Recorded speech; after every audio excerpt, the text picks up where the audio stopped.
Now, the next step I want to show you is a very quick step. It's a kind of additional skin smoothing step. This is really optional. I mean, you could already leave the skin like this and that would be just fine. But I like to add a bit more smoothing because I love that kind of high-end, highly retouched look.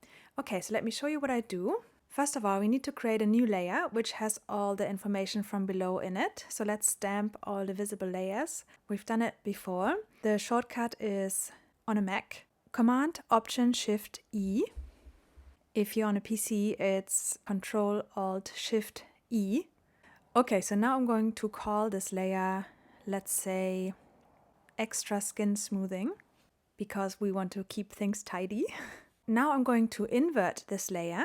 So on a Mac, just hit Command I. On a PC, it's Control I. Next, set the blend mode of this layer to Vivid Light.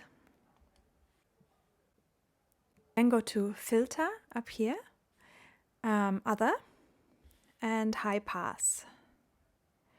Okay, and then set this to around 25. Click OK. Then go to Filter again, Blur, Gaussian Blur, our favorite blur. Here you want to choose something around 3 or 4, so quite low.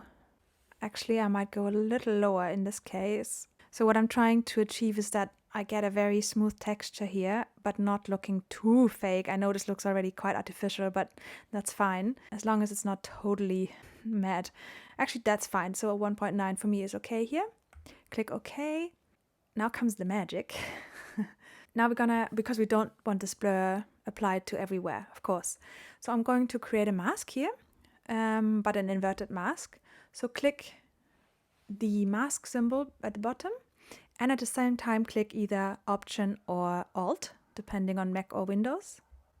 Okay, so you see now it has created this black mask here, so everything is hidden. And now grab a brush, make sure it's on 0 hardness, super soft, very low opacity, I'm okay with that.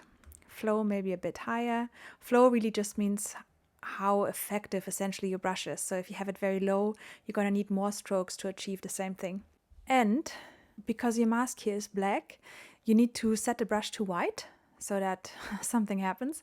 So let's change this to white. I'm going to make the brush a bit bigger. And then carefully brush over the areas you want smoothened. Now really be delicate here again. You don't want to overdo it. And also what's important is that you don't brush over hard edges. Definitely don't go over the eyes, the mouth, leave all these areas alone. Just do it over the actual skin areas. So you can see this is working quite nicely. If you feel that you've gone overboard in a specific area, just hit X on your keyboard. It will change the brush color to black, and then you can conceal the change again that you've made. And then when you're ready to continue, just hit X again and you're back on the white brush. So I'm gonna continue with the rest of the face and the skin. If you find at the end that the effect is too heavy, just lower the opacity here of the whole layer. So maybe, let's say 58, 60, 70. So then it starts to look a bit more natural again. And that's how I use the overall skin smoothing with the high pass filter.